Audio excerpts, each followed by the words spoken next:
Namaskar. Two important things that got decided today, and I want to dwell first on the reach of federal district judges as to how they can or they cannot issue nationwide injunctions. The Supreme Court of the United States has issued a ruling 6-3 that said that the federal district judges cannot issue nationwide ruling, that the case be limited only to the persons in front of them. That means whatever ruling they give, it is limited to that one particular case and cannot be extended to the entire nation. This is a big decision coming down from the Supreme Court of the United States.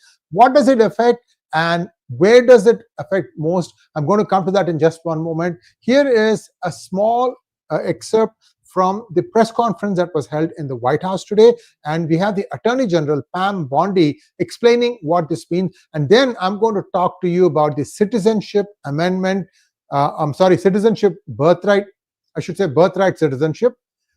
Either way, you can juxtapose the two words, Citizenship Birthright, and what Trump said about that, because that also has ramifications for those who are hoping to get citizenship for their children who were born in the United States. Are there going to be boundaries put around that? I'm going to discuss about that too. Please remember, I'm not a lawyer, but I've seen enough lawsuits to kind of give you some sort of a informed opinion on what I think is going to happen in the days and weeks to come. This one exactly happened the way I had said it. Initially, when they were issuing injunctions nationwide, I told you that this is going to be challenged at the highest court of United States, and those justices will decide which way this is going to go, and that's exactly what happened. So first, let's listen to Pam Bondi, and then before that, please like this video.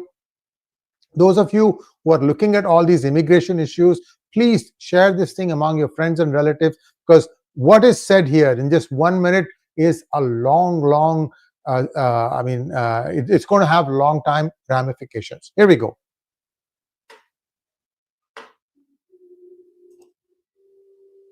Thank you for fighting for all Americans.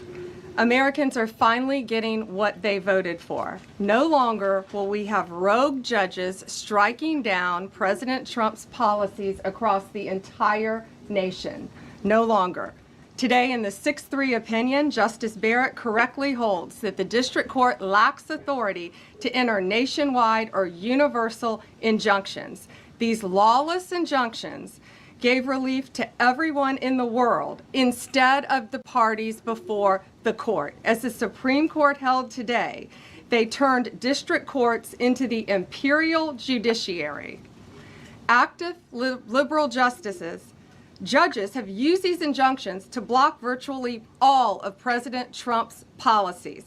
To put this in perspective, there are 94 federal judicial districts. 5 of those districts throughout this country held 35 of the nationwide injunctions. Think about that, 94 districts, and 35 out of the 40 opinions with nationwide injunctions came from 5 liberal districts in this country. No longer. No longer. These injunctions have blocked our policies from tariffs to military readiness to immigration to foreign affairs, fraud, abuse, and many other issues. The judges have tried to seize the executive branch's power, and they cannot do that. No longer. Okay, so you can see the takeaway here. There are 94 federal district judiciary offices. Of them, only 5 who are called as liberal courts.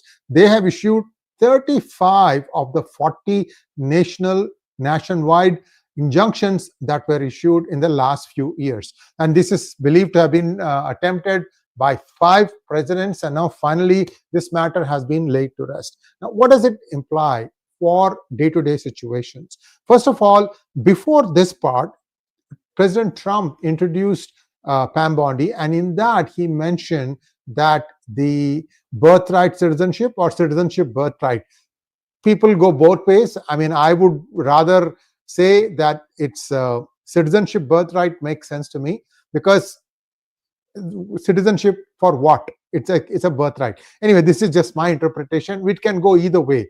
This one, he said that this citizenship law was originally intended for the sons and daughters of the slaves who came to United States, not for anybody else. However, if you look at the law, and again, I have to tell you, I'm not a lawyer, but if you look at the law, in 1898, the United States passed the 14th Amendment, and in that, the law was amended to say that anyone born in the United States shall get citizenship automatically. So this is where I think the Trump administration will go back to the Supreme Court of the United States and try and limit the scope of this law. This is what I think is going to happen, because they will make a case saying that those who are gaming the system, I mean, we saw a huge exodus of pregnant moms coming in during the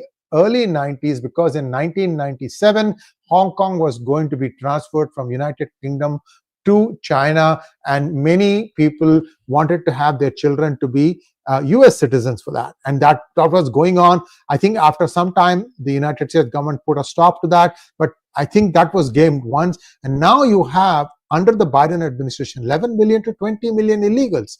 And God knows how many of those are pairs, and how many of them got pregnant, and how many have got citizenship for being born in the United States. Absolutely no records. And now what is happening is that because this ruling has given in teeth to the Trump administration, that they can actually act on what is needed, and that the federal district judiciary offices have to limit their ruling to the parties in front of them, only to that case. So only some individuals may get respite, but not all. So this is the main takeaway. This also affects other things such as tariffs, any other injunction that was placed on tariffs, on US aid disbursement, on federal employees being fired, on citizenship being blocked, on people who have been forced to leave the country. All these things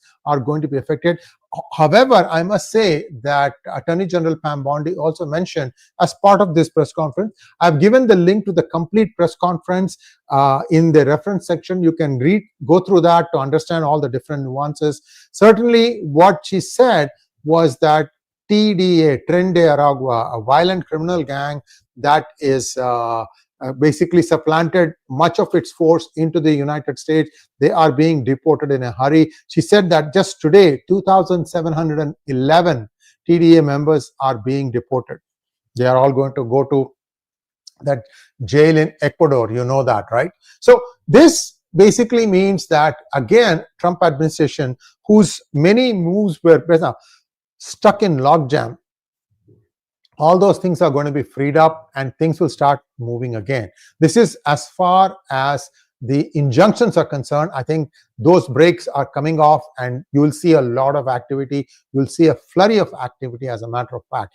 But here is the other interesting thing. On tariff battle, Canada is wanting to tax more goods of United States. So this is going to lead to a full-scale war, trade war with Canada, I'm afraid, and this does not bode well for Canadians. So let's wait and see how that goes. That's all I wanted to update you with. If you have any questions, I will try and answer them, and I don't see any questions here. Thanks for watching. Please like, share, and subscribe to our channel. Don't forget to click on the bell button for notifications. I'll be back on this one again soon. Namaskar.